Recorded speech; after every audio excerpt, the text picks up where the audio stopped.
de ce qu'on va faire en premier. Je parlais du drainage, c'est important de comprendre qu'ici on rentre dans un espace qui avait une utilisation qui était tout autre que celle qu'il va avoir. Donc on va insérer un spa, 700 m². L'étage lui fait 1200 m² aujourd'hui. Et puis on va faire un spa de 700 m². Puis on va insérer une composition de plan qui est nouvelle, mais aussi une fonction qui n'a rien à voir avec ce qui se faisait avant. C'était un étage dédié, comme vous voyez, au travail des gens qui collaboraient ici. Donc c'est un étage qui n'est pas du tout isolé, assez peu éclairé de manière naturelle. Les fenêtres que l'on voit sont un petit peu en façade sud et façade ouest, tout simplement parce que le terrain naturel, la roche qui descend, elle suit la montagne, tout simplement.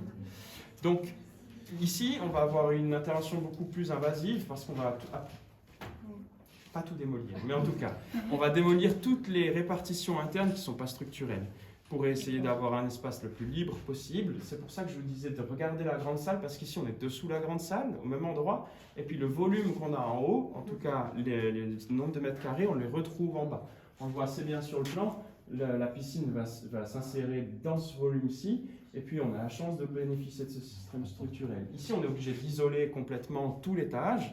Le spa, c'est sur la partie humide, 90% d'humidité, c'est une vraie cocotte minute, puis on ne peut pas se permettre de laisser partir l'humidité, donc ça va être hermétique, mais il va en sortir quand même un peu, donc on doit tout de même isoler tout cet étage-là.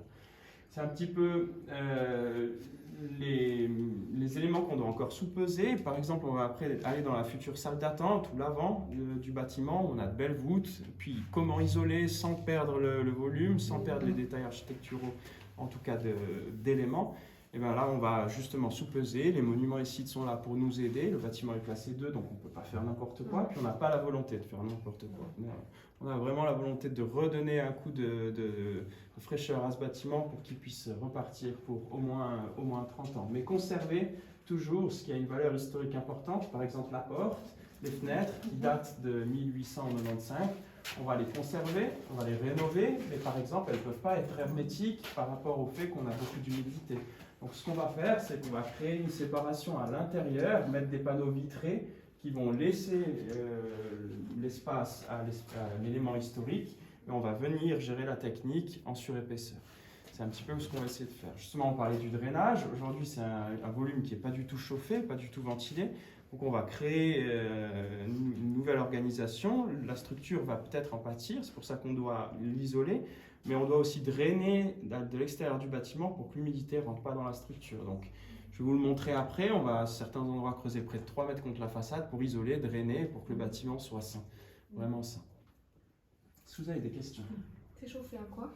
Alors, aujourd'hui, il y a une chaudière à gaz qui est existante, qui doit avoir une quinzaine d'années, donc elle est encore en très bon état, puis elle a peu servi. En tout cas, ils ont toujours chauffé, mais de manière légère, pour faire en sorte que le bâtiment soit chaud. Enfin, pas froid. Pas chaud. Et puis, on va rajouter une pompe à chaleur avec des ventiloconvecteurs. Puis, alors, ce qu'il faut comprendre, c'est que comme je vous le disais, ici on change toute l'organisation du plan. Donc comme vous le voyez ici, un couloir central, on a presque 250 m² de couloir central. Vraiment un axe fort. Avant il livrait ici, puis il déchargeait. Puis nous, le gros challenge de mettre le spa, c'est de séparer l'aspect des gens qui travaillent et des gens qui viennent pour se relaxer. Et cet axe fort au milieu du plan, c'était un point dur pour nous, parce qu'on ne savait pas comment faire en sorte de gérer la technique et de gérer aussi le flux des utilisateurs. Donc on a créé un tunnel entre guillemets, il y a un accès arrière qui existe, on va le prolonger pour arriver de manière centrale, séparer les flux privés des flux publics. Donc on gagne des espaces comme ça.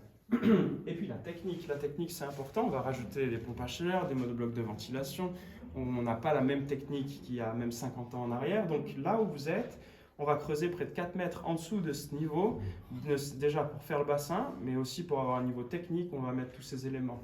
Un petit chiffre comme ça, pour que vous vous rendiez compte, ici on va enlever 1300 m³ de roche. Voilà. Donc on va vraiment casser toute la dalle, aplanir le niveau à cette cote-ci, enlever de la roche, et creuser ici pour la technique. Et tout ça coûte combien? Voilà. C'est intéressant. Que la roche. Non, Au le mètre tout. carré. Alors le tout, un budget, je pourrais on pas sait. vous donner je peux vous donner des éléments budgétaires sur certains points, mais pas sur tous, parce qu'on est en phase d'appel d'offres pour certains lots. Et puis je peux pas divulguer parce que voilà.